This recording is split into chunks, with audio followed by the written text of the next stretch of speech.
Donc futur pilote de F1, tu as commencé en Grand Prix cette année, hein, 9 Grands Prix. Explique-nous un petit peu cette expérience.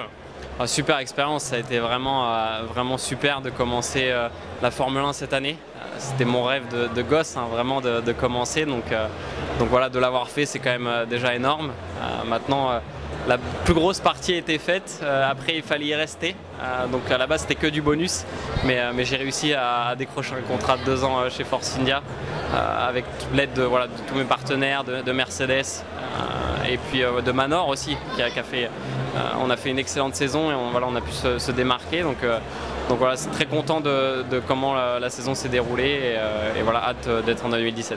Alors j'imagine que tu as débuté en karting, hein. Alors j'ai commencé en karting, c'est très long à expliquer, mais il y a beaucoup d'années de karting, de sacrifices, de voyages, de voyages en camion, en caravane avec mes parents.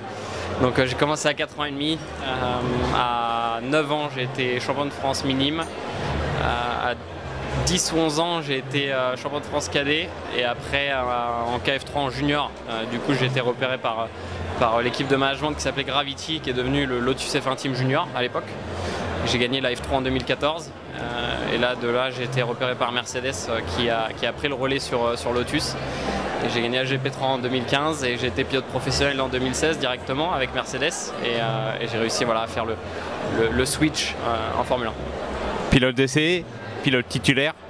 Pilote titulaire, c'est un gros changement, hein. Mais non, c'était 2016, ça a été une énorme année, ça a été 3 ans en 1, j'ai conduit 4 Formule 1 en tout, la Renault, la Manor, la Mercedes, ça a été énorme. J'ai conduit la DTM, j'étais pilote professionnel en DTM au début, donc non, vraiment une super année que je me rappellerai toute ma vie. Le planning d'un pilote essayeur, comment on gère ça? C'est juste se préparer à rentrer, prendre de l'expérience, engranger des tours en Formule 1, connaître des personnes aussi dans le paddock, c'est important, et juste s'habituer au monde de la Formule 1. Et voilà, je m'y suis bien habitué et je me sens comme à la maison. Beaucoup d'heures aussi sur le simulateur. Explique-nous un petit peu comment ça gère le simulateur. Le simulateur, c'est très important. Clairement, c'est maintenant qu'il n'y a plus beaucoup d'essais, que les essais sont limités pour le coup, c'est super important d'avoir un bon simulateur bien développé, très proche de la réalité. Donc là, on va encore avoir beaucoup de travail cet hiver avec Force India. Ils ont un simulateur qui est très bien au point, un des meilleurs que j'ai jamais testé, donc voilà, j'ai hâte de voir le modèle 2017. Alors, il y a une nouvelle génération de voitures, une nouvelle génération de pilotes, dont toi. Dont moi, ouais. Un jeune pilote, non, il y a beaucoup de jeunes pilotes qui arrivent, qui gagnent et qui rentrent, ce qui est super pour le sport, parce que ça faisait un moment que ça faisait plus partie en fait du processus. Maintenant c'est arrivé, donc c'est génial, on gagne, on arrive à accéder en Formule 1, le talent compte plus que l'argent, ce qui est super, et non, j'espère que ça restera comme ça très longtemps. 2018, Grand Prix de France, de retour. De retour, génial. Je m'y attendais vraiment pas et c'est une super nouvelle. Je suis vraiment content que le Grand Prix en 2018 revienne. J'ai hâte d'y rouler, hâte de rouler à la maison. Et puis peut-être avec d'autres Français comme Pierre Gasly, et puis Romain Grosjean qu'on connaît. Romain c'est clair.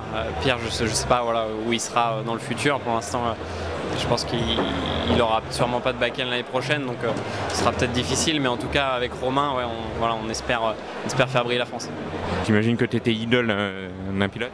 Michael et Ayrton, clairement, c'est les deux pilotes un des deux pilotes qui ont marqué la Formule 1, l'histoire de la Formule 1. Et puis la force de caractère de ces pilotes. Exactement, ils ont changé le sport par leur venue, et ils ont traversé des moments difficiles, ils sont toujours remontés au sommet, donc c'est génial. Et dans la jeune génération? Non, c'est des rivaux, hein. C'est tout. Sébastien Bourdet? Oui, c'est que j'admire, ouais, clairement. Rouler en IndyCar, c'est vraiment quelque chose d'impressionnant.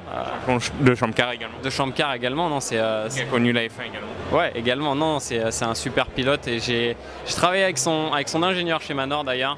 Il travaillait en IndyCar avec lui, il m'a dit que c'était quelqu'un de super, un très bon pilote, donc non, j'espère un jour le rencontrer, ouais. Et l'endurance, ça te tenterait des 24 heures du Mans par exemple?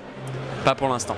c'est peut-être un plan de future carrière, mais honnêtement, après la Formule 1, je me dirigerai plus vers le rallye, par exemple. Merci Esteban. Et puis rappelez-vous de ce visage et de ce nom. C'est le futur, un futur grand de la Formule 1. Merci Esteban Ocon. Merci. Merci.